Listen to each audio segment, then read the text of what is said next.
Begin with an empty egg carton. Place plastic wrap to hold the shape. 6 baby shrimp, 6 slices raw salmon, 12 slices avocado, 12 scoops whipped cream cheese, 12 scoops sushi rice, 12 squares seaweed paper. Cover and let rest in the fridge for 30 minutes minimum to 1 hour maximum. To serve, flip the carton upside down.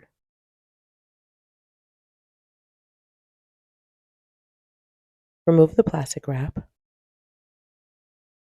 Sprinkle 6 with sesame seeds, 6 scoops of roe. Garnish with mayonnaise. And enjoy your egg carton sushi bites.